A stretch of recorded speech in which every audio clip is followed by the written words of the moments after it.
The journey from Keighley in Yorkshire to the village of Haworth is 4 tough, steep scrambling miles, with the road winding along between wave-like hills with bleak and desolate moorlands on either side. On a fresh, blustery morning in April 1820, a little convoy of 7 heavily laden carts moved slowly towards Haworth village.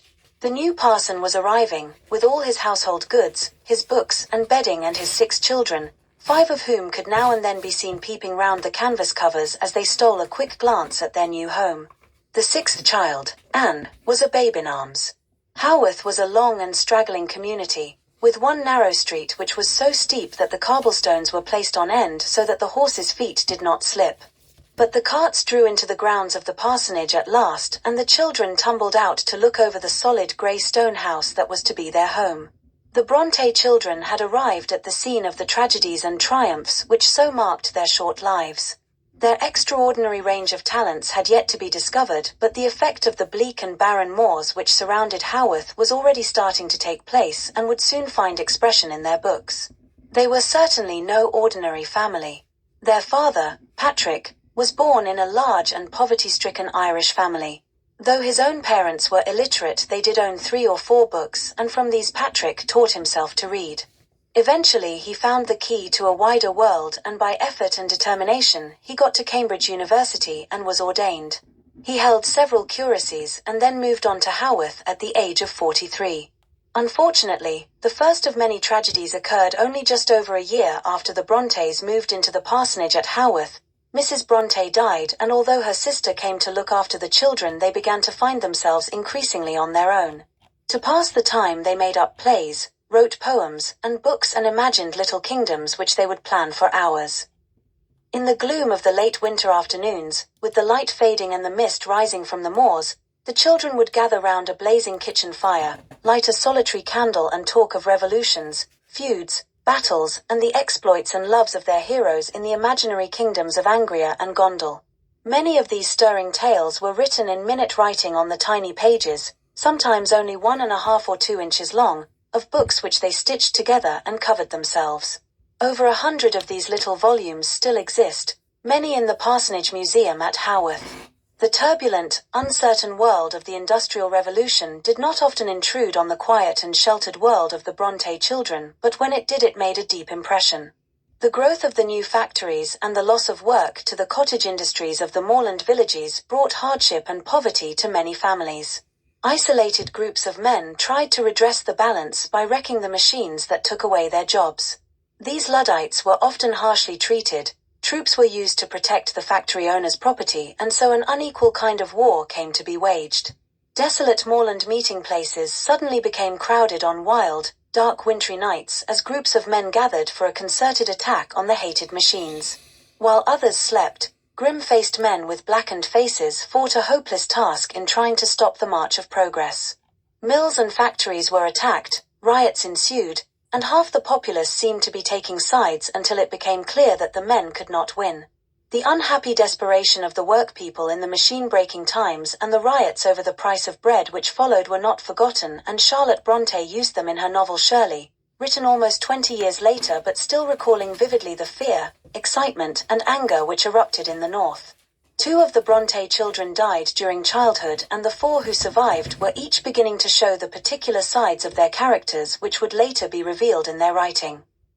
And Emily and Charlotte were able to express themselves in books and poetry, but their brother Branwell had ambitions to become a painter, and if he were to be able to go to the Royal Academy, it was essential that the girls should become independent. So the 3 sisters went out into the world as teachers and governesses, and students. At first Emily went to a small boarding school, set on one of the Pennon Hills around the town of Halifax, but the duties there were so hard that she did not stay long. From 6 in the morning until 11 at night, with only half an hour of exercise in between, she was on duty, and at length, after about 18 exhausting months, she returned home. Eventually, the sisters decided on the idea of setting up their own school, so that they might live and work together, and Emily and Charlotte went to Brussels in order to prepare for this aim. But all was far from well at home. Branwell had given up painting, tried several jobs from being a tutor to a clerk on the railway, and was now in debt, drinking more and more, and taking opium. Despite the stress and unhappiness of this time, however, The sisters started on their writing careers and made their first attempts at publishing their work. It was decided that they would keep the same initials but not use their real names, and so their first volume of poetry was printed as being by Currer, Ellis, and Acton Bell. It was hardly a resounding success, for in the first year only 2 copies were sold. Despite this, Charlotte wrote and told their publisher that C.A.&E. Bell are now preparing 3 distinct and unconnected tales, and these were the novels The Professor, Wuthering Heights, and Agnes Grey. But it was Charlotte's next book, Jane Eyre, which really brought them fame. When the book was given to George Smith, the head of a publishing firm, he began to read it, in order to judge if it was suitable, one Sunday morning. Soon he was lost in the adventures of the book's heroine, and nothing else seemed important. His family wondered what had become of him, for servants who went timidly to the study were sent away again. He refused meals and cancelled his appointments, until late that week he emerged triumphant, knowing that he had discovered a masterpiece. Jane Eyre was published in October 1847 and was an instant success. But the mystery about its author, and the shadowy figures of Currer, Ellis, and Acton Bell, remained until the following year, when Charlotte and Anne decided that they should reveal their secret to their publisher. Several days later, the bustling London offices of Smith, Elder and Company were visited by 2 small, frail-looking young ladies, dressed in black and looking as shy and bewildered as anyone up from the country might be in the face of such bustling activity. Eventually they came face to face with Mr. Smith, and at this point Charlotte thrust his own letter into his hands. His jaw dropped in surprise. "Where did you get this?" he demanded. It was the only way that he could be convinced that the pleased but agitated young women who stood before him really were Currer and Acton Bell. The moments of triumph were all too brief, and their short periods of success were followed by months of sickness and tragedy which soon left only Charlotte to continue her career. First Branwell died, then Emily and Anne. None of the sisters had ever been strong, and Branwell had destroyed himself with drink and drugs. Charlotte faced a lonely future with grief and bitterness, but her determination to write was as strong as ever, and in the next 3 years she wrote 2 more books, Shirley and Villette. Her fame at last brought some reward, too, with meetings with other famous writers and a little traveling as her chief pleasures. But even Charlotte could not enjoy her triumph long, and after a short illness she died in March 1855.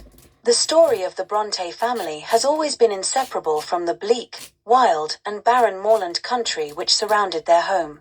Their own story was as dramatic as the windswept views that both they and today's visitors to Haworth enjoy. Of all the Victorian writers, only Dickens is read more widely than the Brontes. In Jane Eyre and Wuthering Heights, as well as in the museum at Haworth, the Bronte story lives on.